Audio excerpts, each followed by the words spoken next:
첫 기도는 제가 대표로 기도하겠습니다. 할렐루야. 사랑과 은혜가 충만하신 주 예수 그리스도 이름으로 기도합니다. 하나님 감사합니다.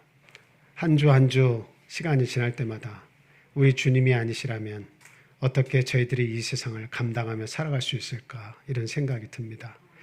세계 이곳저곳에서 지진과 나라와 나라 사이의 전쟁과 기근과 여러 가지 어려움을 통해서 많은 사람들이 죽어가고 그리고 고통을 호소하고 있습니다. 그런 가운데에도 하나님께서 저희를 이 나라 이 민족에 태어나게 하시고 이 좋은 나라에서 하나님을 믿을 수 있는 믿음을 주시고 그리고 거듭남을 체험하고 감사한 마음으로 살게 하시니 얼마나 감사한지 모릅니다. 하나님 이 믿음을 마지막 날까지 하나님께서 우리의 생명을 부르는 그 순간까지 믿음을 저버리지 않도록 주님 도와주시옵소서. 또한 이 우크라이나와 같은 이 전쟁통에 갑자기 세상을 떠나는 그런 일들이 이렇게 일어나는 모습을 보면서 언제 어느 때에 저희들의 생명도 초계와 같이 꺼질지 그런 생각들도 해봅니다. 하나님 좋은 믿음을 가지고 있다가 하나님께서 부르실 때에 아무런 걱정과 근심 없이 모든 것을 주님께 맡기고 홀가분하게 주님께 떠날 수 있는 그런 준비된 신앙으로 살아갈 수 있도록 주님 도와주시옵소서. 하나님 오늘 귀한 안식일을 저에게 허락하셔서 하나님의 말씀을 통해서 더럽혀진 우리의 믿음과 마음을 깨끗이 씻어주심에 또한 감사를 드립니다. 세상에 대한 많은 욕심, 많은 유혹들이 저희들 곁에 따라다니고 있습니다. 마귀의 온갖 유혹이 여기저기에 덫이 놓인 것처럼 저희들을 도사리고 있습니다. 하나님 저희의 생명을 하나님 당신께 의지하오니 꼭 붙들어 주시고 항상 하나님의 말씀 속에서 하나님을 믿는 믿음 속에서 살아가는 아름다운 신앙이 될 수 있도록 주님 도와주시옵소서. 믿음이 없어서 고민하는 자들이 있습니까? 하나님 아직 찾지 못하고 알지 못해서 고민하는 우리 주변에 사랑하는 이웃들이 있습니까? 하나님 그 가족과 이웃들의 영혼들을 하나님 불쌍히 여겨 주시옵소서.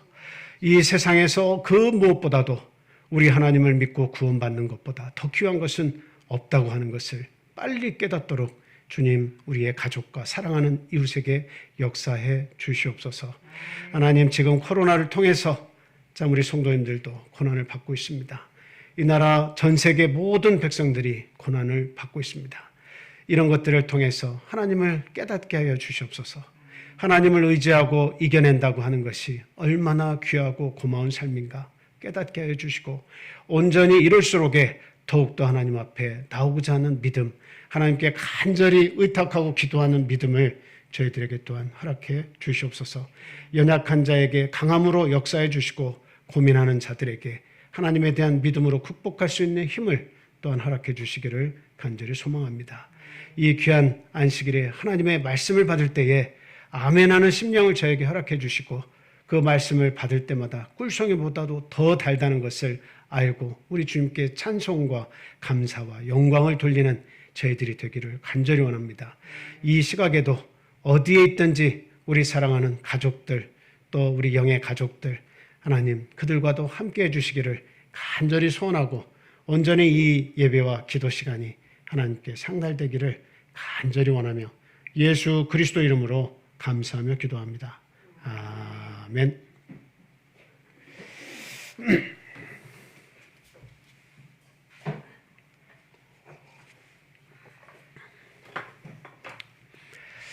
예수 그리스도 이름으로 하나님 말씀 전하겠습니다.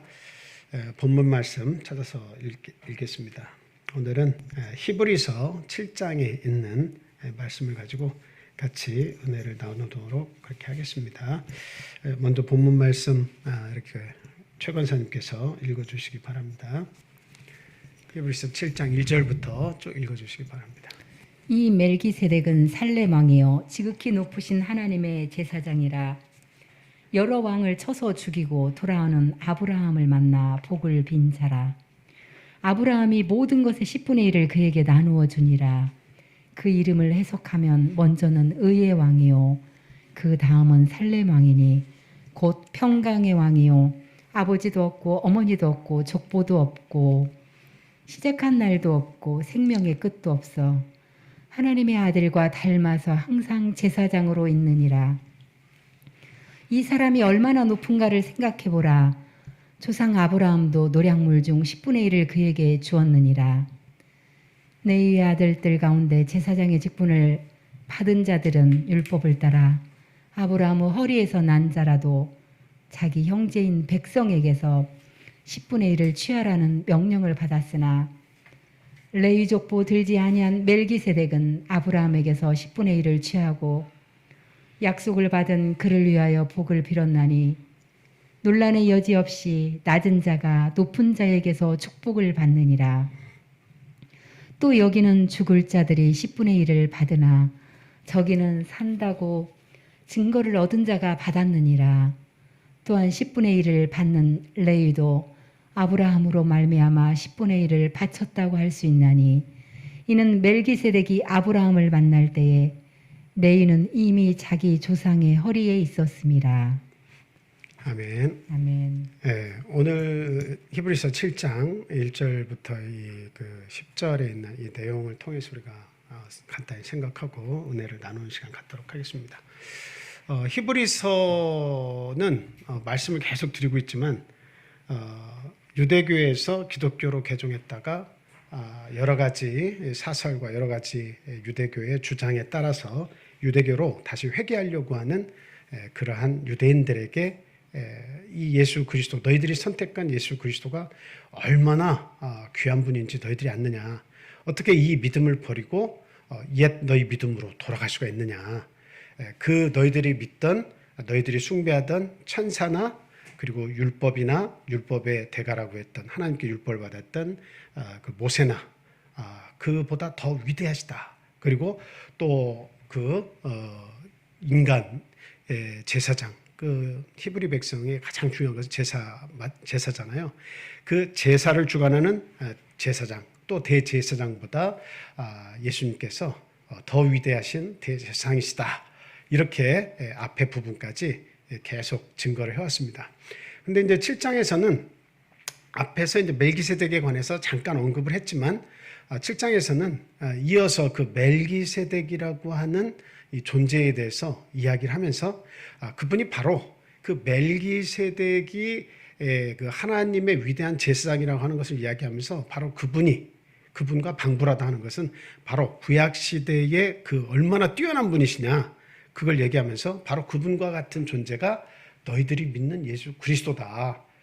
그 멜기세덱이라고 하는 대제사장 직분, 하나님의 대제사장 직분을 가진 그분은 태어난 날도 없고 그리고 죽음도 없고 아비도 없고 어머니도 없고 족보도 없고 그런 분이시다.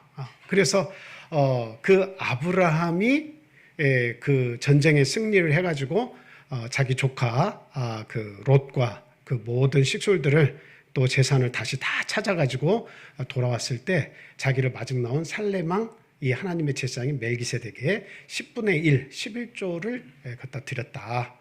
그리고 축복을 이렇게 받았다라고 하는 내용을 이야기하면서 그 레위인들도 역시 똑같이 백성들로부터 11조를 받고 또 제사장들에게 레위인들이 또 11조를 드리는 그러한 역사를 반복을 하지만, 그러나 이 레위인들보다도 이 멜기세덱은 어떻다는 겁니까? 더 위대한 제사장이다라고 하는 것. 레위인들 가운데서 그 제사장, 뽑은 제사장들보다도 이 하나님의 제사장인 멜기세덱은 가치가 비교 불가능할 정도로 더 높으신 분이시다.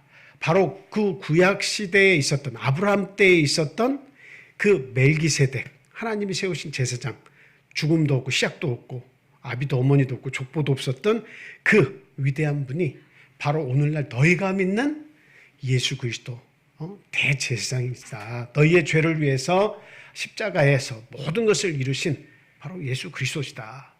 방불하다 하는 것을 그렇게 이야기를 하면서 그 위대하신 예수님이 너희의 대제사장 되신 것을 왜 알지 못하냐, 어떻게 너희들은 인간적인 생각을 가지고 다시 그 레위인들의 그 제사장들, 그 그들 그 유대교에서 섬기는 그 제사장들 그 레위인 쪽으로 어떻게 다시 돌아가 가지고 유대교로 이렇게 믿으려고 하느냐 그 이야기를 지금 하고 있는 겁니다.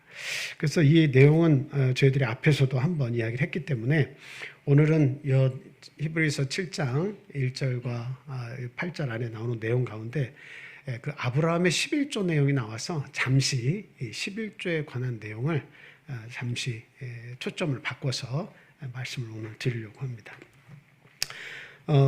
여기 와서도 11조에 관한 내용을 한 번 전에 드린 적이 있는데요. 오늘날 그 유튜브나 아니면 교회 설교나 이런 내용들을 많이 보시면 알겠지만 이렇게 뜨거운 감자처럼 여기저기서 11조를 해야 한다, 안 해도 된다, 해서는 안 된다 하는 내용들이 굉장히 많이 그 주장이 이렇게 참 이렇게 서로 다른 주장들을 펼치고 있죠. 과연 저희 교회는 이 11조에 관해서 어떻게 생각하는가? 그리고 저와 여러분들은 어떻게 오늘 이 11조에 관해서 생각하고 어떠한 마음가짐으로 우리는 받아들여야 되는가 하는 것을 오늘 시간은 꼭 정확히 생각하고 이해가 됐으면 합니다.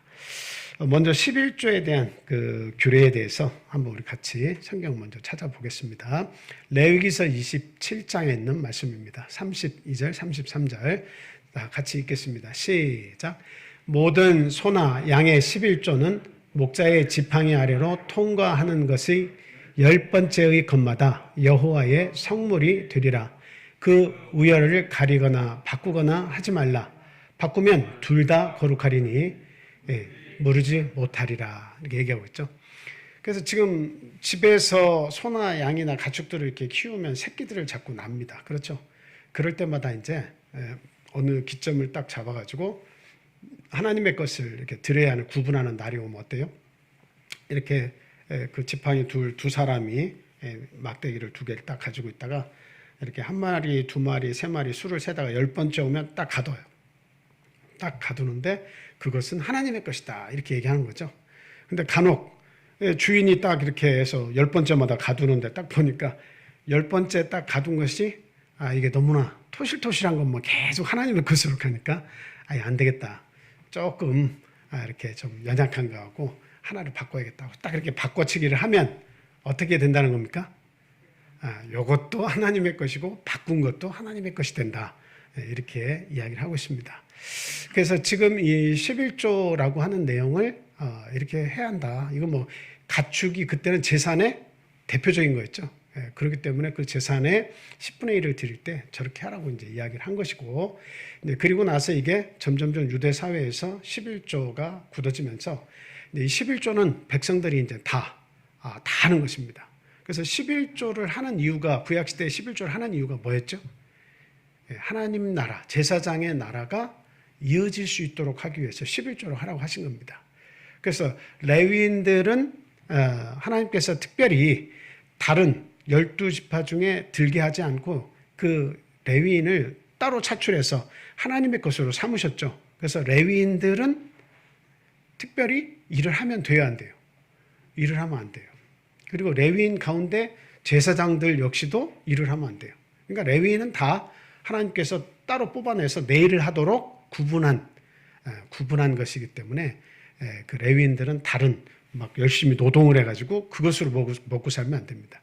오로지 그들은 무엇으로 먹고 사는 거예요? 백성들이 자기가 번 소득의 10분의 1을 레위인들에게 그것을 바치는 거죠. 그러면 레위인들은 그 11조를 가지고 그 먹고 살면서 그 남은 힘으로 뭘 해야 돼요? 하나님의 성전을 보필하고 성전에 봉사하면서 사는 거예요. 그런데 이제 자기들도 백성의 11조를 받았지만 레위인들도 11조를 합니다. 그 11조는 누구에게 또 드려지는 거죠?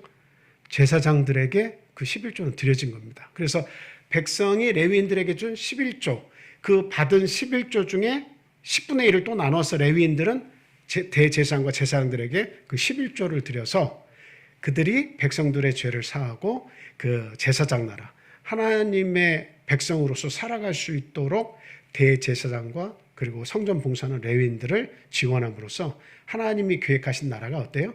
유지될 수 있도록 하나님께서 계획을 하신 것이다 라고 하는 겁니다. 그래서 나중에 보면 이 유대 나라가 나중에는 멸망을 하게 되죠. 그 아주 우상 숭배 때문에 북이스라엘 남유다가 결국에는 140~50년 차이를 두고 둘 다 멸망을 하게 됩니다. 그 멸망의 원인은 뭐예요? 하나님의 말씀에 순종하지 않았기 때문이다 라고 하는 겁니다. 하나님의 말씀에 순종하지 않았다는 것은 율법, 하나님의 그 법률을 주셨는데 그 율법에 따라서 살지 않고 그 다른 신을 섬기면서 또 자기의 주장대로 살았기 때문에 결국은 그들이 다른 큰 나라에 의해서 멸망을 받게 된 건데요. 그 중에 하나가 뭡니까? 이 11조 정신이 흐리멍텅해진 겁니다. 그러니까 11조 정신, 안식일을 지키는 정신, 이런 것들은 다 뭐예요? 좁은 길을 걷는 하나님의 백성이 걸어가야 할 길이다라고 하는 것을 그들은 점점 잊어버렸기 때문이다라고 하는 겁니다. 그래서 그들이 이제 남유다 백성들도 다 포로로 잡혀갔다가 70년 바벨론에서 포로 생활이 마치고 이제 돌아오죠. 돌아와서 성벽, 성전 이런 것들을 다 재건을 해서 그 안에 누구를 불러 모아야 돼요? 레위인들 다시 불러 모으고, 그리고 또 거기에서 그 하나님의 그 레위인들을 먹여 살릴 수 있도록 백성들을 성 안에 또 들어와서 살도록 또 해야 될 거 아닙니까?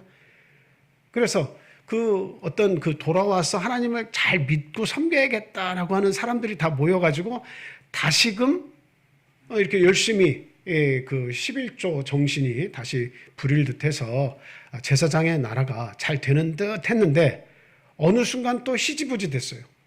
그리고 나니까 나중에 보니까 레위인들이 이 하나님의 성전을 보필하는 게 아니라 나가가지고 막 일거리를 찾고 다니는 일들이 또 발생을 하는 거예요. 레위인들이 일을 하면 안 되는데 왜 일을 하게 된 겁니까? 레위인들이 왜 다시 나가서 일을 하게 된 거죠? 11조를 안 하니까 밖으로 나가서 먹고 살려고 입에 풀칠하려고 레위인들이 다 나가고 있는 거예요. 그러니까 레위인들이 나가면 또 누구도 같이 나가야 돼요. 제사장들도 먹고 살 일이 없어요. 그러니까 하나님의 나라가, 제사를 드리는 백성의 나라가 무너지는 겁니다.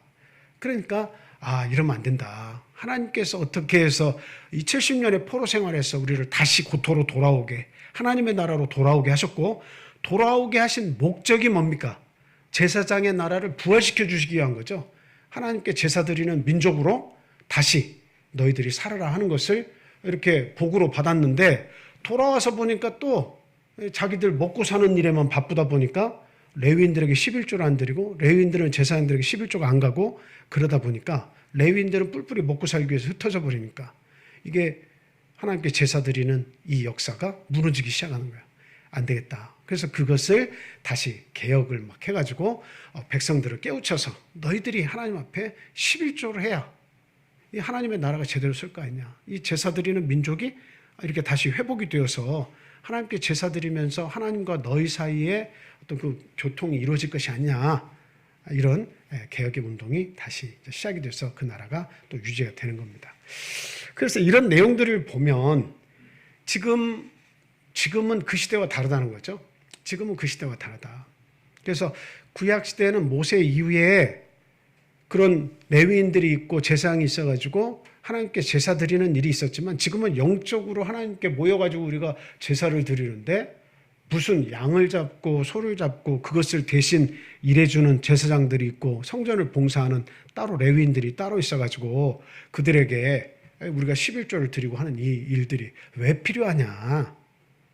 그래서 지금은 구약시대 율법 이후에 우리는 은혜시대에 살고 있는데 그 율법은 다 하나님께서 이루어 주셨기 때문에 더 이상의 어떤 율법적인 일들을 교회에서 해서는 안 된다.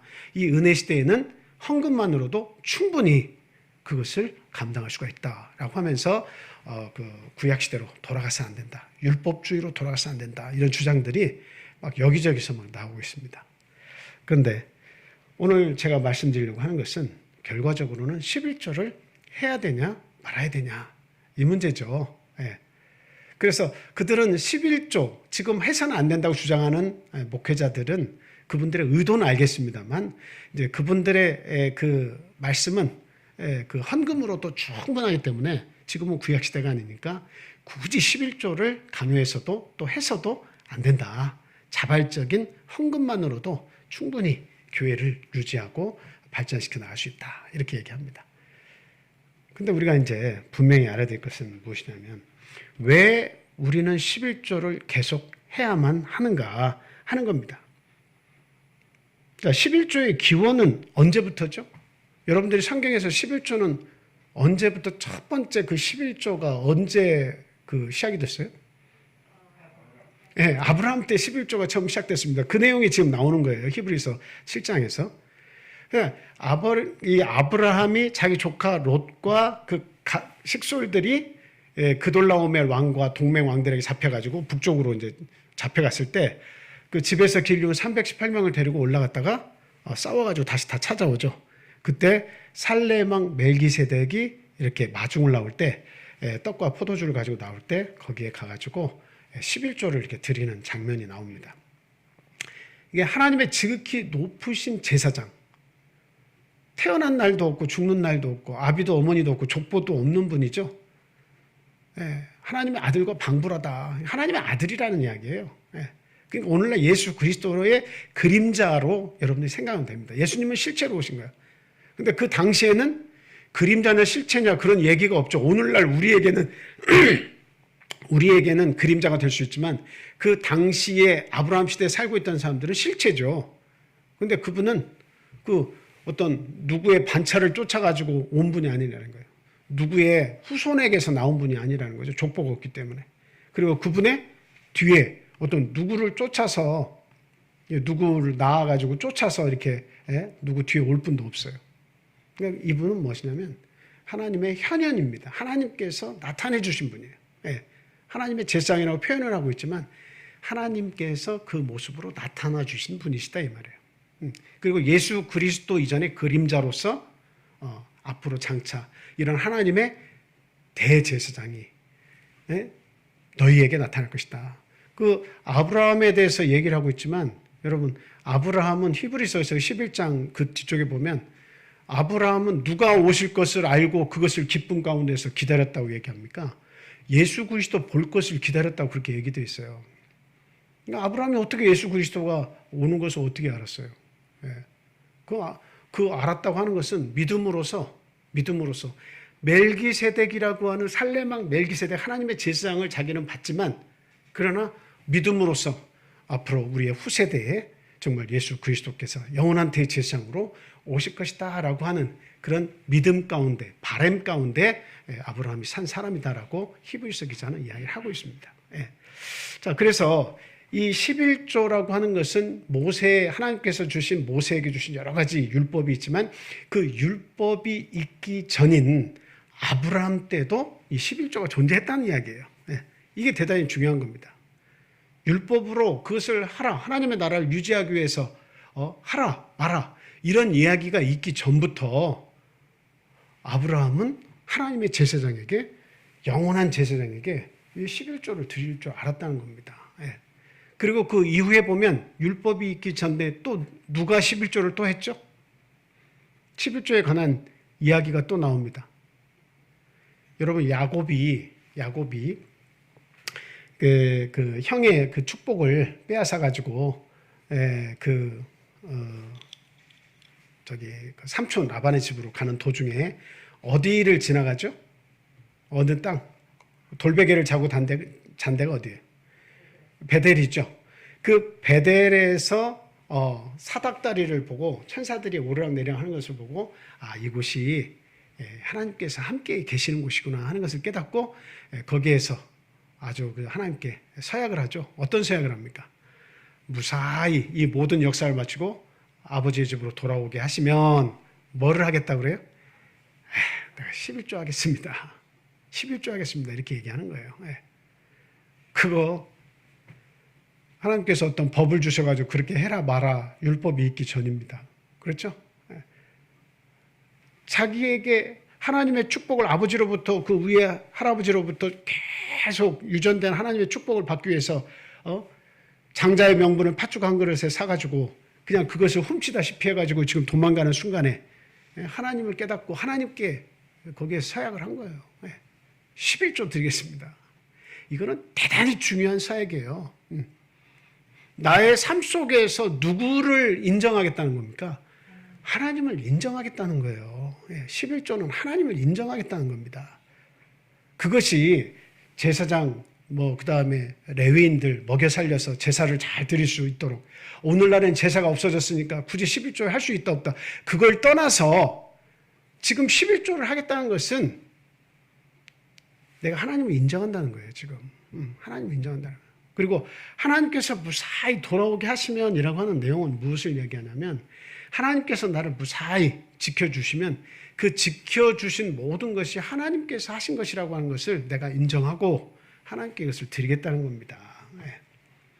그래서 우리는 그 율법 이전에도 이런 그 11조를 드리는 예가 있었다는 것을 통해서, 이게 구약시대 율법에 속한 것이냐, 아니면 율법은 폐했으니까 더 이상 11조가 할 필요가 있다 없다, 이런 문제를 이야기할 필요 없이 율법 이전 시대부터 있었다는 것을 우리는 기억할 때, 하나님을 인정하는 행위라고 하는 것을 우리가 분명히 생각하고, 앞으로 참 나의 삶 속에서 내가 하나님을 어떻게 인정할 것이냐 하는 문제 있을 때 11조로도 하나님을 인정하는구나 하는 것을 꼭 생각을 해야 되겠습니다.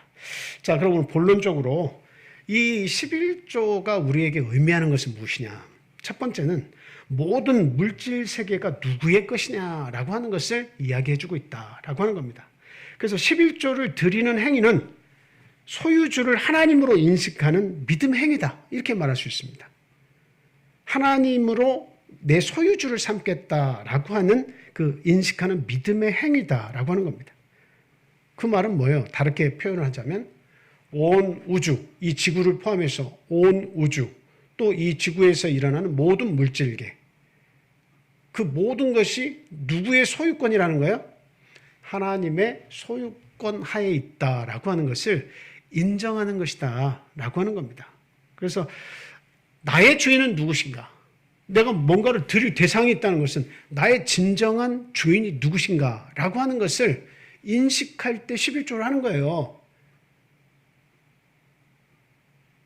여러분들이 뭐 부모님께 뭔가 11조를 10분의 1의 재산의 10분의 1을 드릴 수도 있는 것이고, 내가 가장 사랑하는 어떤 대상에게 10분의 1을 드릴 수 있는 것이고, 또 내가 누군가 귀하게 생각하는 또 그 분야에다가 내가 11조를 또 보내서 그 일을 하게 할 수도 있습니다. 10분의 1이라고 하는 것은, 이것은 내 소득의 11조라고 하는 것은 이게 대단히 중요한 부분이에요.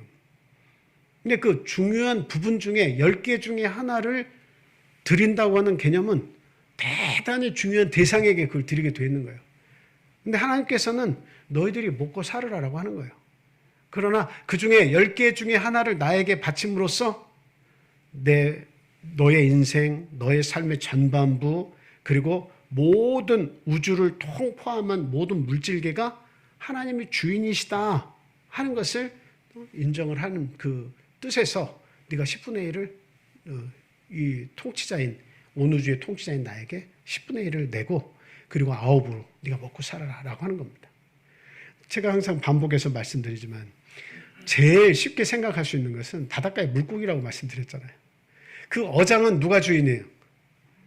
하나님이 주인이에요. 모든 물고기는 하나님 주인이십니다. 소유주예요. 창조하셨기 때문에. 근데 그 어장에서 낚싯대를 들여와가지고 그물을 들여서 홀짝홀짝 다 가져가면서 마치 자기들이 키운 것처럼 생각을 하고, 이 물고기 내가 잡았으니까 내 것이야 라고 한다면, 오늘날 그래서 전쟁이 안 끝나는 이유가 그거 아니겠습니까? 가져가면 뺏어가면 내 것이라고 하는 거예요. 뺏어가면 내 거. 네. 하나님의 것인데도 불구하고 가져가면 내 것이라고만 하면 그거 도적질한다고 하나님 말씀하시는 거죠. 어떻게 하나님의 어장에서 물고기를 가져가면서 내 것이라고 말할 수 있느냐 하는 겁니다. 전에 그 거제도에 큰 그 해일이 닥쳐가지고 막 쓰나미처럼 막 엄청난 파도가 이렇게 덮쳐가지고 집에 있는 피아노 같은 것이, 집에서 피아노를 끄집어내가지고 바다로 막 가져가고, 그 집기들이 다 빠져나가가지고 거제도 일대에 아주 대단한 혼선이 있었습니다. 그 그 엄청난 그 태풍 이름이 뭐였죠? 예? 매미. 예, 매미. 그때 거제도 하고 그다음 그 주변에 있는 섬들에게 아주 막 엄청나게 덮쳐와가지고 피아노가 막 이렇게 집에서 다 흘러나오고 할 정도로 어마어마했습니다. 나중에 가봤더니 도로를 다 깨끗하게 다 이렇게 두껍게 콘크리트로 막 방파제처럼 만들어 놨더라고요. 그때도 옆에서 물고기를 이렇게 그 가두리 양식장처럼 이렇게 물고기를 이제 키우는 사람들이 있었는데 옆에 가가지고 낚시질을 했다고 아주 막 그 욕을 먹은 때가 있었어요. 그러니까 그 가두리 양식을 그 물고기를 바다에서 잡아가지고 그리고 그 알을 부화시켜가지고 거기다 풀어놓고 이제 키워가지고 가두리 양식에 넣어놨는데 옆에서 막 파도가 치니까 물고기들이 옆으로 넘어오니까 옆에서 손쉽게 그 물고기를 잡는 걸 보고 그냥 막 그 어부 그 주변에 있는 주민들이 막 욕을 한 때가 있었습니다. 자기들이 뭐 키웠다고 그거 조금 넘어가서 옆에 낚시질 했다가도 막 도둑놈이라고 막 그랬는데 바다에서 이 어장에서 고래가 됐든 뭐가 됐든 족족 잡아내는 대로 다 내 것이라고 한다면 하나님이 보실 때는 이거 도둑놈이라고 안 하겠습니까? 하나님이 태양으로 넷째 날 만드셔서 해와 달과 별들을 만드셔서 모든 온도 적당하게 해주시고 때에 따라서 비 내리게 해주시고 땅을 촉촉하게 만들어 주시고 그리고 씨앗은 원천은 다 하나님께서 주신 거 아니에요.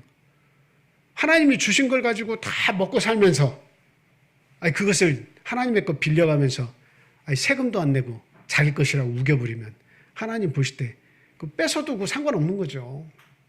근데 하나님께서 10분의 1을 나에게 달라는 거죠. 나를 뭐로 인정해 달라는 거예요? 이 모든 물질계의 주인이다라고 하는 것을 네가 인정하겠느냐라고 하는 겁니다. 우리는 11절 하나 의미를 생각할 때 온 우주 만물을 창조하셨을 뿐만 아니라 그분이 다스리고 계시다고 하는 것을 우리가 분명히 안다면 이 물질계의 주인은 하나님이시다.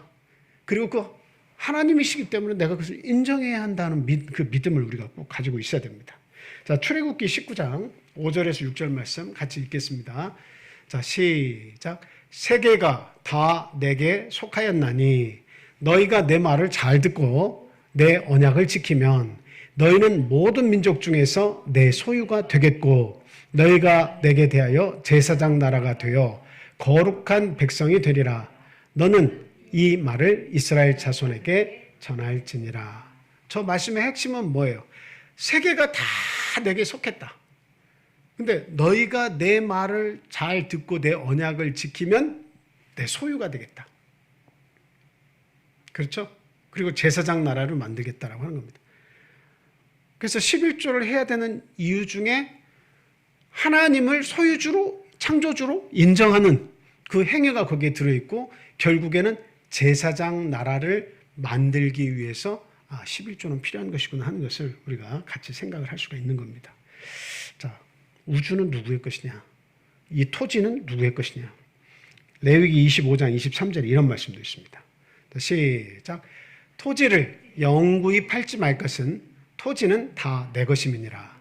너희는 거류민이요 동거하는 자로서 나와 함께 있느니라. 예. 너희는 거류민이다. 거류민이라고 하는 건 나그네다라고 하는 거예요. 나그네 백성이다. 우리 사람들은 다 왔다가 가죠. 왔다가 가는데 사람들은 다 자기 소유에 집착하는 거예요. 그러니까 주인 없는 땅에 가가지고 말뚝을 먼저 박으면 자기 거 되는 거예요. 근데 하나님께서 보실 때 내가 만들어 놓은 그 땅에서 자기들이 말뚝 몇 개 박았다고 해서 그걸 자기네 것이라고 말하면 되겠느냐 하는 겁니다. 자기들이 송아지를 키웠어. 만들어냈어. 다니는 짐승을 잡아다 놓고 자기의 것이라고 자꾸 우기니까 하나님께서는 기가 막힌 거죠. 소유주가 누구 것이냐. 분명히 땅은 다 내 거다. 너희들에게 땅을 분배해서 살게는 했지만 이거 사고팔고 하지 마라. 이거 원래 다 내 것이다. 나는 너희와 함께 하지만 너희들은 나그네처럼 왔다 간다. 이거 사실 아닙니까? 왔다가 간다. 왔다 간다. 내 걸 가지고 네 것처럼 하지 말라는 겁니다. 그런데 사실상은 하나님께서 말씀은 저렇게 하셨지만 9개는 네 것처럼 살되 하나만 나에게 주면서 너와 나의 관계를 나는 너와 함께 항상 하니까 왔다가 가는 그 와중에라도 어떻게 하라는 거예요? 10분의 1을 나에게 바치면서 너와 나의 관계가 지속되게 하라 라고 하는 의미로 이 11조를 주신 겁니다. 예, 영원히 기억하라는 거예요. 예. 그래서 하나님께서는 이 애굽에서 탈출한 백성들에게 그 성막을 지어주고 또 제사를 드리는 민족으로 삼고 나서 이 11조를 끊임없이 드릴 수 있도록 그렇게 하셨다라고 하는 것을 우리들이 또 생각할 수가 있습니다. 자, 그 다음에 이제 두 번째로는 이 11조를 해야 하는 이유의 한 가지죠. 그건 무엇이냐면 내가 누리는 모든 것은 누가 주셨냐? 누가 주셨냐라고 하는 겁니다. 누가 주셨냐? 내가 누리는 모든 것은 누가 주셨냐? 뭐 1번 첫 번째 말씀드린 것과 거의 뭐 유사한 내용입니다만 누가 창조하셨냐? 누가 창조하셨냐를 이야기한 거고 누가 주인이냐고 얘기한 것이고 오늘날 내가 살아갈 수 있는 모든 이런 여건과 물질 이 부분들은 누가 주신 것이냐 이것을 인정하라는 거죠. 누가 주신 거예요? 하나님께서 주셨다라고 하는 겁니다. 창세기 14장 17절부터 20절까지 있는 말씀입니다. 자, 권사님께서 한번 읽어주시겠어요? 아브람이 그돌라오멜과 그와 함께한 왕들을 쳐 부수고 돌아올 때 소돔왕이 사회 골짜기 곧 왕의 골짜기로 나와 그를 영접하였고 살렘왕 멜기세덱이 떡과 포도주를 가지고 나왔으니 그는 지극히 높으신 하나님의 제사장이었더라. 그가 아브라함에게 축복하여 이르되 천지의 주제이시여 지극히 높으신 하나님이시여 아브라함에게 복을 주옵소서. 너희 대적을 내 손에 붙이신 지극히 높으신 하나님을 찬송할지로다 하매 아브라함이 그 얻은 것에서 10분의 1을 멜기세덱에 주었더라. 아멘. 저기 20절에 보니까 뭐라고 지금 하나님의 대제사장인 멜기세덱이 이야기하고 있습니까? 너희 대적을 내 손에 붙이신 지극히 높으신 하나님을 찬송할지로다 이렇게 얘기하고 있죠. 아브라함이 집에서 길리운 자 318명 데리고 가가지고 그 그돌라오멜 왕과 싸워서 전쟁을 해서 승리한다는 것이 이게 쉬운 일이에요, 어려운 일이에요? 쉬운 일이 어려운 일이에요. 당신은 목숨을 걸고 갔다 오는 일이에요. 내 조카 저기 갈대아 우르에서부터 같이 출발해가지고 와가지고 모든 역경을 함께한 내 조카가 그 가족들이 내 피 붙이는 그거 하나인데 이게 그돌라오멜 왕이 조공을 이 사해 주변에 사는 사람들이 조공을 이제 안 바치기로 하니까 화가 나가지고 내려와서 이 소돔 고모라 이 주변에 있는 동맹왕들과 북쪽 동맹들하고 왕들이 싸워가지고 롯의 가족을 싹 잡아간 거 아닙니까? 근데 그 아브라함이 이 집에서 길리온 자 그 사람들을 데리고 와서 싸워서 오는 것은 이게 쉬운 일이 아니에요. 생명을 내걸고 갔다 온 일이에요. 마치 이것은 누구와의 싸움과 같냐면 다윗과 골리앗과의 싸움과도 같은 거예요. 이게 쉬운 일이 아니에요. 목숨을 걸고 하는 일이에요. 전쟁은 목숨을 걸고 하는 일. 지금 러시아하고 그 우크라이나하고 싸우는 거 보세요. 다윗과 골리앗과의 싸움 아닙니까? 근데 그 싸움을 이렇게 보면서 막 4,000명 정도의 러시아인 군인들이 죽고 또 민간인들이 몇천 명 죽고 하는 이런 사람이 죽는 일들이 이렇게 계속 이렇게 올라오는 내용들을 이렇게 보면 야, 이게 참 하나님께 속해 있는 일들이구나 하는 것이 이렇게 계속 느껴지는 거예요. 이게 큰 싸움이지만 우크라이나가 그렇게 버틸 줄 누가 알았습니까? 지금 전쟁의 판세는 앞으로 한 2주, 3주 정도만, 한 달 정도만 잘 버티면 우크라이나 승리 쪽으로 완전히 승기가 바뀔 정도로 지금 이렇게 분위기가 가고 있습니다. 근데 저는 이 전쟁을 보면서도 생각을 해요. 아브라함과 그돌라오멜 동맹왕들, 그돌라오멜 왕과 동맹왕들과의 싸움은 이거 아브라함이 한 개인의 집에서 이 하인들하고 전쟁을 모르고 살아온 사람들하고 전쟁을 해서 빼앗아 오고 하던 그런 동맹왕들하고 어떻게 이게 싸움을 할 수 있는 처지가 같습니까? 다르죠. 근데 그들을 너에게 붙여서 너에게 승리를 안겨준 자가 누구냐라고 지금 묻고 있는 거예요. 지극히 높으신 이 제사장이 하나님이 너에게 그 대적을 손에 붙였기 때문에 네가 승리할 수 있다 얘기하는 거죠. 저는 이 그 우크라이나 러시아 전쟁을 이렇게 보면서 푸틴이 이게 참 교만하기 짝이 없구나 하는 것을 이렇게 생각을 하게 됩니다.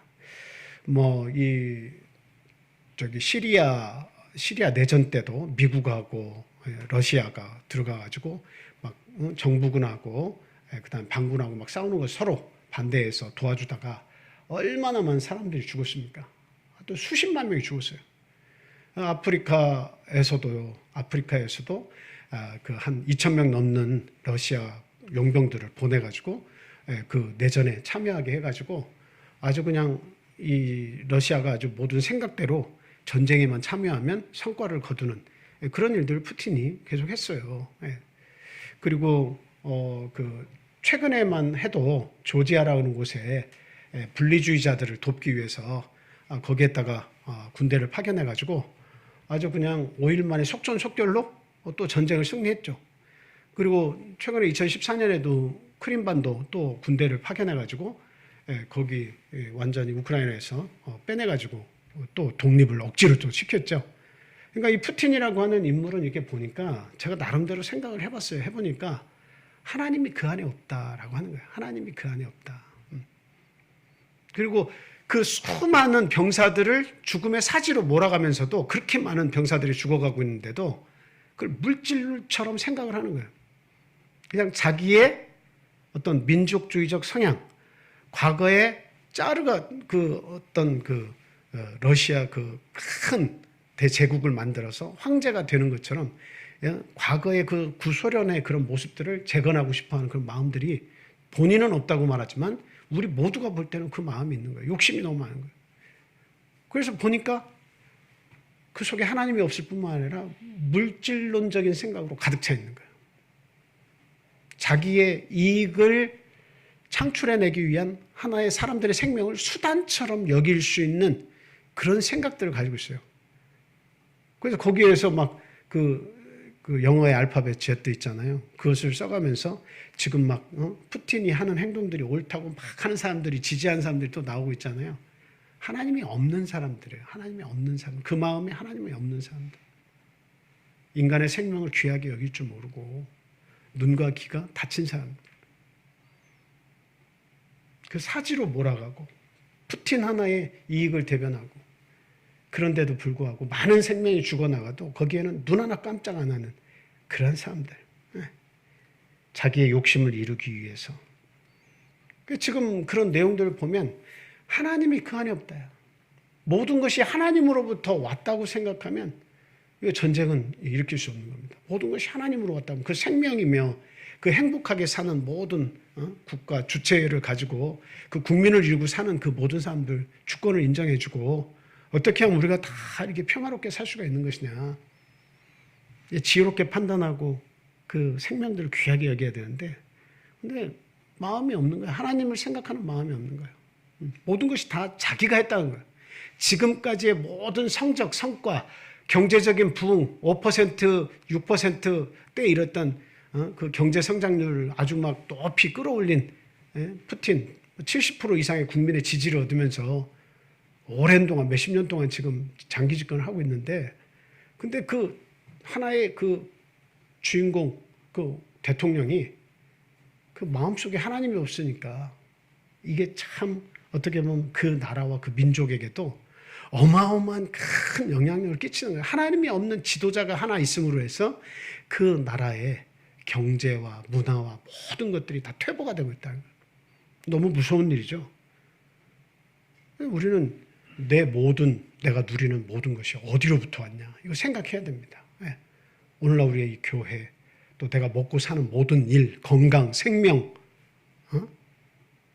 내 자녀들, 내 남편과 내 아내와 내 이웃들과 내 친족들과 이 모든 것들이 다 어디로부터 왔냐는 겁니다. 그 모든 소득의 원천은 하나님이시다라고 하는 겁니다. 모든 물질은 하나님으로부터 온 것이다. 그것을 생각할 때에 복이 있는 겁니다. 그래서 지금 아브라함이 전쟁은 자기가 싸워가지고 자기가 길리온 318명을 데리고 와서 그돌라오멜 왕과 동맹왕들하고 싸워가지고 다 찾아왔지만 아브라함은 그것이 다 자기가 했다고 하지 않는다 이 말이에요. 그리고 이 하나님의 영원한 대제사장인 멜기세덱도 분명히 얘기하고 있잖아요. 이 모든 것이 하나님께서 너를 도와서 대적을 너희 손에 붙이셨기 때문이다. 우리는 그걸 분명히 생각해야 되겠다라고 하는 겁니다. 야곱이 20년 안에 부자가 돼서 이제 돌아오게 되죠. 네, 돌아오게 됩니다. 그리고 자기 형과의 그 장자권을 사고 팔았던 일 때문에 형이 막 죽이겠다고 했었잖아요. 400명을 데리고 올 때 무사히 만나죠. 이거 보면 베델에서 하나님과 서원했던 모든 것이 다 이루어진 거예요. 하나님이 열심히 옆에서 일하셔가지고 형도 무사히 만나게 한 거죠. 이게 최우선 과제였습니다. 그것 때문에 야복강을 못 건너가고 아주 두려워서 떨었잖아요. 그게 자기 20년 도망간 삶 속에서 떠나간 날이 없었어요. 근데 그 문제도 해결해 줬잖아요. 결국은 이 11조라고 하는 것은 하나님께서 그렇게 일하신 모든 것을 인정하는 거예요. 아브라함이 하나님께 베델로 돌아가서 그 하나님을 다시 예배드리고 11조를 하고 이런 내용들은 그 모든 삶이 하나님의 은혜로부터 기인했다라고 하는 것을 인정하는 것이다라고 하는 거예요. 오늘날 그 레위인이 있냐 없냐, 대제사장이 필요하냐 필요 없냐 그걸 떠나서 하나님께서 나에게 주셨다라고 하는 걸 인정을 하면 우리 11조를 해야 한다라고 하는 겁니다. 그 인정한 행위예요. 자, 그럼 오늘날 신약시대에 왜 11조가 왜 필요하냐, 예수님은 어떤 견해를 가지고 있냐 하는 겁니다. 자, 마태복음 23장 23절 24절 말씀 같이 읽겠습니다. 자, 시작. 화 있을진저 외식하는 서기관들과 바리새인들이여, 너희가 박하와 회향과 근처의 11조는 들이되 율법에 더 중한 바 정의와 긍휼과 믿음은 버렸도다.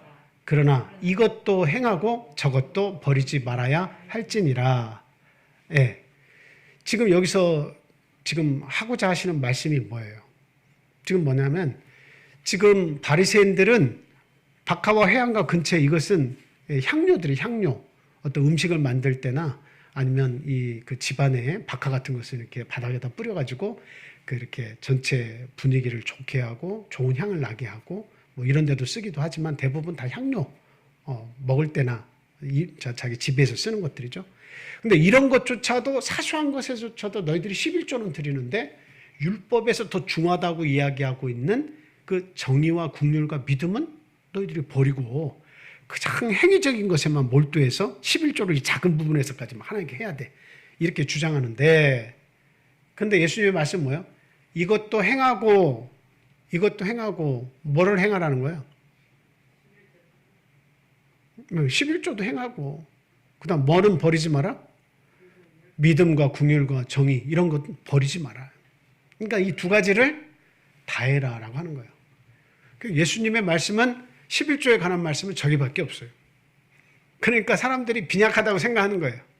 빈약하다고 생각하는 거예요. 근데 저 말씀 속에서 빈약하든 말든 예수님께서 하신 말씀은 뭐예요? 하지 말라는 게 아니라 이 두 가지 다 해라라고 하는 거예요. 다 해라는 거예요. 그리고 예수님께서 이제 안식일의 문제도 이렇게 보면, 안식일 날에 어디를 가시다가 안식일에 회당에서 손 마른 자도 고치시고 병자도 고치시고, 안식일에 밀밭 사이를 제자들과 함께 거닐다가 거기서 밀을 까부숴서 먹은 일도 그렇고, 이런 이야기를 보면 안식일이 폐했으니까 지키지 말란 이야기가 아니고 안식일을 어떻게 지켜야 되느냐에 관한 말씀을 예수님께서 하시는 거예요. 그죠? 그러니까 예수님께서 안식일에 대해서 이렇게 지키라라고 하는 말씀을 지금 하고 있는 건데, 뒤에 오늘날 우리 후대의 우리들은 뭐라고 얘기하는 거야? 그거는 다 어디로 간지 없고, 예수님은 안식일을 율법을 다 폐하셨기 때문에 안식일도 함께 다 폐해졌다는 거야. 항상 좋은 것만 따다가 붙이니까. 근데 예수님은 뭐라고 했어요? 율법의 1.1핵이라도 없어지지 않고 다 이룰 것이다 라고 이야기를 하고 계신 거죠. 그래서 안식일을 지키지 말라는 이야기가 아니에요.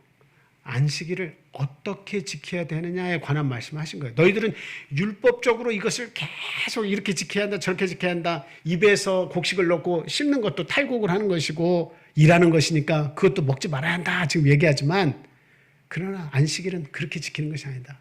안식일은 이렇게 지켜야 한다. 그 말씀을 하시려고 안식일에 죽어가는 사람들, 병자들, 이런 자들 다 고쳐주신 것이다 하는 겁니다. 안식일 지키지 말라는 이야기가 아니라 이렇게 지키라는 말씀입니다. 그래서 지금도 마찬가지지만 11조도 하지 말아라는 이야기가 아니에요. 저 말씀은 11조도 그 바리새인들이 하는 것처럼 정확하게 할수록 더 좋은 것이다. 그러나 의와 인과 신은 버렸도다 하는데 그 버리지 마라. 이것들도 율법에 중요한 것이기 때문에 이것도 버리지 말고 지키라 라고 하는 예수님의 견해를 우리는 분명히 인식을 해야 되겠다라고 하는 겁니다. 그래서 이게 하나님과 하나님의 나라를 인식하는 방법으로 주신 것이 바로 11조입니다. 네. 이스라엘은 신정국가이기 때문에 레위인 그룹과 제사장 이 그룹이 굉장히 필요해요. 그 나라를 하나님께서 만드시려고 한 거예요. 그러면 오늘날에는 제사장도 없고 레위인도 없는데 특별히 우리가 성전에서 봉사할 일이 없고 교회라고 하는 성도들의 집합체만 있을 뿐인데 그러면 굳이 우리가 11조를 해야 되는 이유가 무엇이냐? 그건 앞에 말씀드린 1번과 2번. 하나님이 창조주이시고 우리의 주인이시고 그리고 모든 은혜는 하나님으로부터 온다는 거. 그 인정할 때 11조 해야 한다. 그리고 오늘날 이 11조를 통해서 하나님의 나라의 확장을 이룰 수 있다라고 하는 것을 우리는 분명히 생각해야 됩니다. 제사장 나라가 되게 하겠다는 건 뭐예요? 하나님을 섬기는 백성으로서 이 11조가 온전히 계속 반복적으로 드려져야 돼요. 그러니까 11조를 드리는 방법 면에서 우리는 레위인과 제사장은 없지만 가축을 드려서 그 봉사하는 제사를 드리는 그런 제사장과 레위인들은 없지만 이 교회 안에서 하나님께 11조를 드려진 행위는 아브라함처럼 야곱처럼 계속 진행이 되어서 그것을 통해서 하나님의 나라가 제사장 나라가 되고 더 확장될 수 있도록 오늘날의 제사장 나라는 어떤 뭘 이렇게 재물을 바쳐서 피를 내가지고 안수해서 피를 하나님께 드리는 그 행위가 아니죠. 하나님께 예배 드리는 행위를 통해서 어떻게 해요? 믿는 자들을 복음을 전해서 모이게 하는 거예요. 모이게 하는 거예요. 그리고 그들을 끊임없이 돕고 공급해서 하나님의 나라가 어떻게 되면 확장될 수 있느냐 하는 것을 생각하는 거죠. 그래서 내가 헌금은 얼마든지 언제든 할 수 있어요. 근데 11조는 내가 소득을 가졌을 때 하나님을 기억하는 행위예요. 그를 인정하는 행위예요. 그 소득이 있을 때마다 하나님을 기억해야 돼. 그것을 드려졌을 때 하나님의 나라에 그게 사용이 되면 어떤 어려운 나라에 그게 드려져서 그들 가운데 믿음을 가지려고 하는 자들에게 공급이 되고 하나님의 나라가 거기에도 설 수가 있는 거죠. 그래서 반드시 내가 헌금을 해서 그 나라가 서는 것도 중요하지만 하나님을 기억하고 인정한 믿음으로 드린 11조를 통해서 제사장 나라가 확장된다는 하는 것을 오늘날에도 똑같다. 오늘날에 똑같다라고 하는 거예요. 그래서 11조 없이 하나님의 나라가 설 수가 없다라고 하는 겁니다. 그게 무슨 눈에 드리는 육적인 재물을 드리는 것이 있냐 없냐 그 이야기가 아니고 구약시대나 신약시대나 여전히 하나님의 제사장 나라는 계속 확장되고 있다라고 하는 걸 생각해야 돼요. 그걸 위해서 오늘날에도 여전히 이 11조는 필요하다라고 하는 겁니다. 자, 우리 느헤미야 12장 44절에서 47절 말씀 한번 보겠습니다. 그래서 이 구약시대에는 이 11조가 하나님 백성들의 그 기쁨이 되었다는 거예요. 자, 한번 읽어주세요, 권사님. 이에 감사 찬송하는 두 무리가 하나님의 전에 섰고 또 나와 민장의 절반도 함께하였고 제사장 엘리야김과 마아세야와 미냐민과 미가야와 엘르에네와 스가랴와 하나냐는 다 나팔을 잡았고 또 마아세야와 스마야와 엘르아살과 우시야와 여우하난과 말기야와 엘람과 에셀이 함께 있으며 노래하는 자는 크게 찬송하였는데 그 감독은 예스라이야라. 이날에 무리가 큰 제사를 드리고 심히 즐거워하였으니 이는 하나님이 크게 즐거워하게 하셨습니다. 부녀와 어린아이도 즐거워하였으므로 예루살렘이 즐거워하는 소리가 멀리 들렸느니라.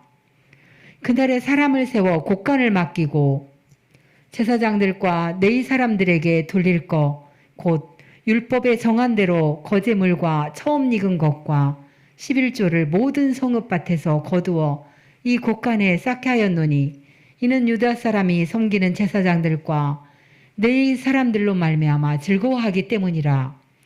그들은 하나님을 섬기는 일과 결례의 일을 힘썼으며 노래하는 자들과 문지기들도 그러하여 모두 다윗과 그의 아들 솔로몬의 명령을 따라 행하였으니 옛적 다윗과 아삽의 때에는 노래하는 자의 지도자가 있어서 하나님께 찬송하는 노래와 감사하는 노래를 하였음이며 수룹바벨 때와 느헤미야 때에는 온 이스라엘이 노래하는 자들과 문지기들에게 날마다 쓸 몫을 주되 그들이 성별한 것을 레위 사람들에게 주고 레위 사람들은 그것을 또 성별하여 아론 자손에게 주었느니라. 네, 마지막 부분도 11조에 관한 말씀인데요.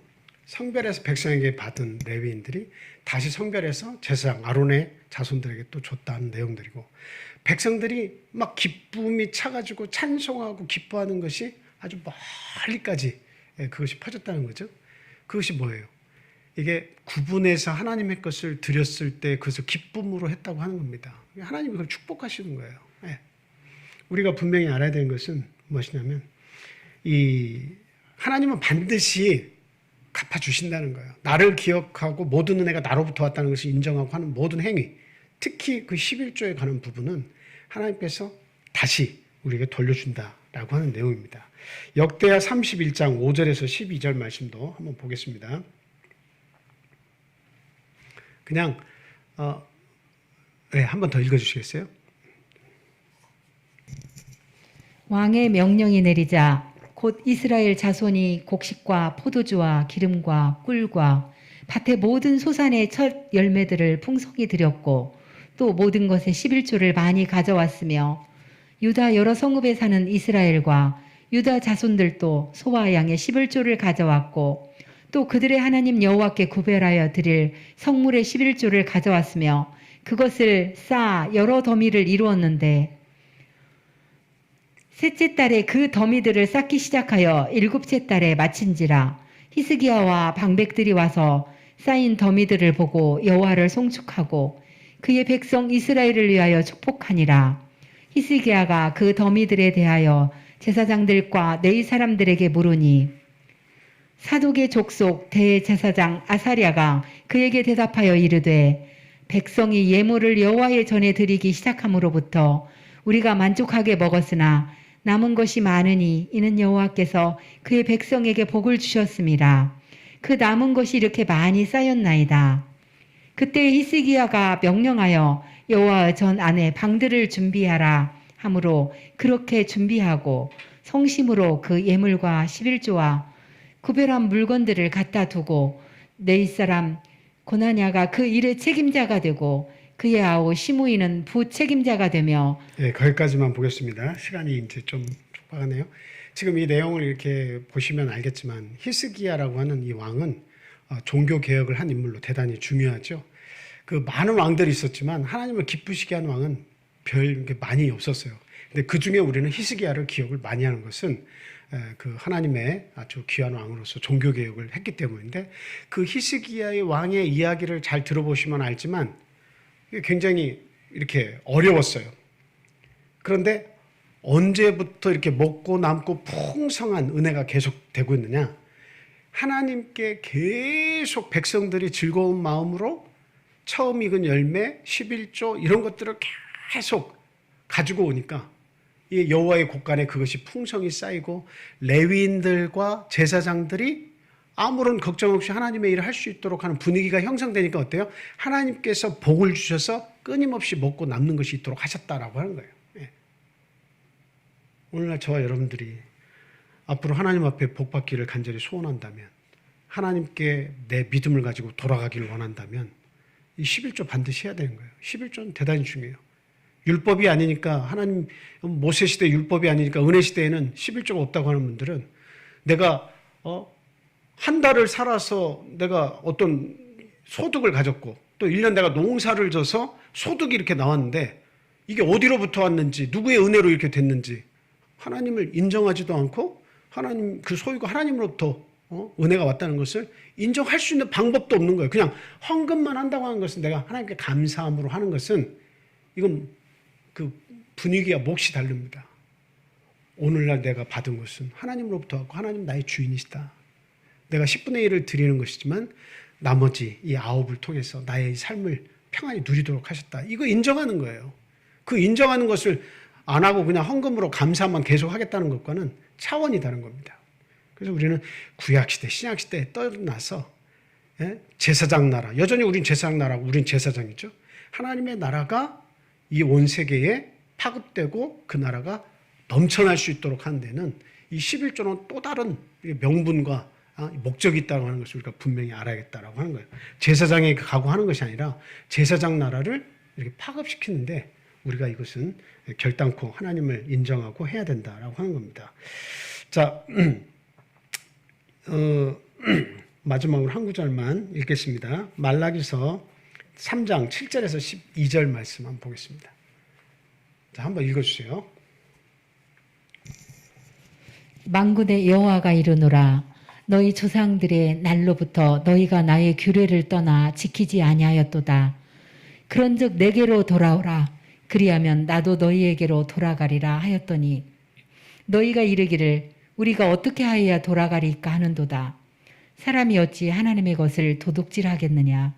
그러나 너희는 나의 것을 도둑질하고도 말하기를 우리가 어떻게 주의 것을 도둑질을 하였나이까 하는도다. 이는 곧 11조와 봉헌물이라. 너희 곧 온 나라가 나의 것을 도둑질을 하였으므로 너희가 저주를 받았느니라. 만군의 여호와가 이르노라. 너희 온전한 11조를 창고에 들여 나의 집에 양식이 있게 하고 그것으로 나를 시험하여 내가 하늘문을 열고 너희에게 복을 쌓을 곳이 없도록 붙지 아니하나 보라. 만군의 여호와가 이르노라. 내가 너희를 위하여 메뚜기를 금하여 너희 토지 소산을 먹어 없애지 못하게 하며 너희 밭의 포도나무 열매가 기한 전에 떨어지지 않게 하리니 너희 땅이 아름다워짐으로 모든 이방인들이 너희를 복되다 하리라. 만군의 여호와의 말이니라. 아멘. 여기에 있는 말씀의 핵심은 우리가 다 잘 알고 있는 거고 많이 읽은 말씀이죠. 근데 여기서 저는 새롭게 발견한 게 뭐냐면 하나님께 돌아가는 방법을 지금 묻고 있습니다. 백성들이 너희들이 하나님의 말씀을 어기고 살았다. 그러면 내게 돌아오라 그랬을 때 하나님께 돌아가는 방법이 뭡니까? 라고 하니까 내 것을 가지고 도둑질하지 마라. 그러면서 11조와 봉헌물을 너희가 나에게 드리지 않는다. 처음 익은 소산물이나 나에게 바쳐야 될 오늘날의 헌금 같은 거죠. 봉헌물. 그 헌금 같은 거. 그리고 또 11조.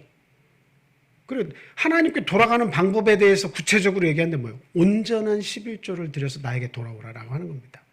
그러면 내가 황충을 보내지 않겠다. 너희들이 열심히 경작하고 돈을 모으고 하는 이런 부분들. 내가 한 달 열심히 살아서 그 월급을 받았는데 그거 날아가지 않게 하겠다. 지켜주겠다.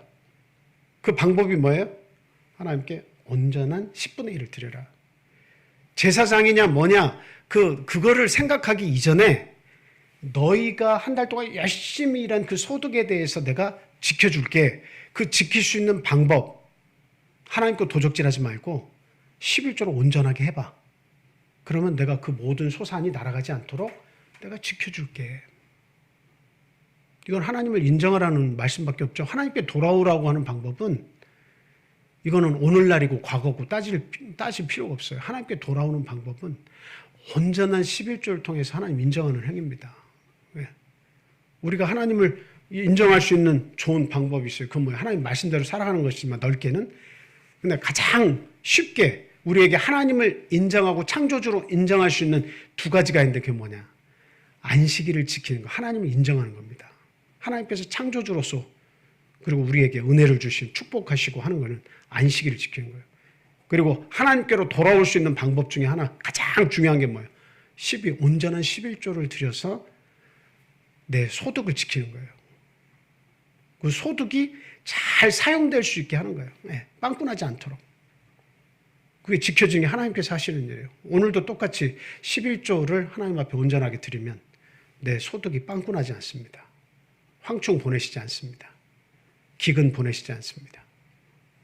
오늘 이렇게 복을 주셔서 좀 하나님의 백성으로 삼으시는 이 과정 속에 아주 중요한 11조에 관한 내용을 이렇게 좀 번외로 히브리서의 내용에서 조금 전하고자 하는 내용과는 조금 별도의 내용이지만 11조가 나왔기 때문에 한 번 더 말씀을 드렸습니다. 자, 우리 함께 기도하겠습니다. 오늘은 제가 대표로 기도하고 마치도록 하겠습니다. 같이 기도하겠습니다. 할렐루야, 사랑과 은혜가 충만하신 예수 그리스도 이름으로 기도합니다. 하나님, 오늘 귀한 하나님의 말씀 주심에 감사를 드립니다. 저희들이 하나님을 나의 구원자로 또 모든 이 우주의 물질계를 지으신 창조하신 하나님으로 인정하는 그런 행위로 우리가 11조를 든다는 것을 배웠습니다. 그리고 모든 우리가 먹고 살고 입고 사용하는 물질이 그 하나님으로부터 온 그 은혜라고 하는 것을 저희들 알 때 반드시 11조는 필요하다는 것을 알았습니다. 우리가 하나님을 기억하지 않고 하나님께 내 소득의 10분의 1을 드리지 못할 때는 그 모든 소득이 구멍이 난 전대와 같아서 모든 것이 이렇게 빠져나간다고 하는 내용도 배웠습니다. 하나님이 지켜주셔야 모든 것이 지켜지고 제대로 사용된다고 하는 그런 것을 배웠습니다. 하나님의 나라의 확정을 위해서도 이 11조가 반드시 필요하다는 것을 저희들 배웠습니다. 하나님, 저희들에게 모든 은혜와 또 먹고 살 수 있는 그 힘을 주시고 생명을 주관해 주시는 모든 은혜를 생각할 때 하나님 없는 세상은 감히 상상도 할 수가 없는 줄 압니다. 하나님, 저희와 항상 함께해 주시고 그 우리가 믿는 예수 그리스도, 그 구약의 멜기세덱, 그 영원한 대제사장과 같으신 우리 예수님이 우리와 함께 계시고 있다는 사실을 생각할 때 그 영원한 대제사장이 우리의 모든 죄를 속해 주시고 자유롭게 살 수 있도록 해주신 은혜를 생각할 때 저희도 우리 하나님, 우리 예수 그리스도께 11조와 봉헌물을 드릴 수 있는 믿음을 하나님 허락해 주시옵소서. 어떤 경우 어떤 일이 있더라도 우리 예수보다 더 귀한 것은 없다고 하는 사실을 알 때 이 세상으로 돌아가고 낙심하고 그리고 참 저주스러운 삶을 살지 않도록 하나님 인도해 주시기만을 간절히 소원합니다. 또한 우크라이나에서 고통하고 있는, 신음하고 있는 그 백성들을 기억하여 주시옵소서. 하나님, 그들이 지금 받는 고통과 어려움 속에서 하나님 속히 해결책을 찾게 해주시고 용기 백배해서 정말 그 모든 전쟁 싸워서 빨리 종결을 짓고 원래의 그 자유를 회복할 수 있도록 하나님 인도해 주시옵소서. 하나님, 러시아 백성들을 불쌍히 또한 여겨주시기를 간절히 소원합니다. 이 온 세계가 하나님의 뜻을 알 때에 그와 같은 자신의 욕심이나 그런 어떤 추구하는 것들이 참 아무것도 아니라는 것을 깨닫게 될 줄 믿습니다. 하나님 믿는 백성들의 수를 늘려주시고 온전한 하나님을 깨닫는 믿음 속에서 많은 사람들이 회개하고 주님께 돌아올 수 있도록 또한 인도해 주시옵소서. 특별히 우리 대한민국을 기억하여 주시옵소서. 하나님, 귀한 대통령을 내어주셨사오니 대통령을 중심으로 해서 더욱더 정직하고 또 백성들을 위하고 이 나라를 위하는 그러한 대통령과 정치가들이 나타날 수 있도록 주님 도와주시옵소서. 앞으로 얼마 안 있으면 또한 지방선거가 있습니다. 시장과 모든 또 이런 군수며 이런 정치가들을 또 우리가 뽑아야 합니다.